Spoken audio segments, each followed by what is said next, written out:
Нет, конечно. Это насекомое. У него строение хуже, чем у нас, и с другой стороны лучше, чем у нас. Лучше. А почему? Он дышит не башкой, а попой. У него есть возможность прятаться, замирать.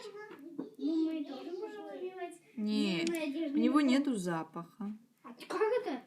Так это. Даже оса не может его нюхать. И если он замрет, он может кого угодно ловить. Они обычно сидят А он замер? на цветочках. Он сначала замер, а она потом шевелилась. ему раз.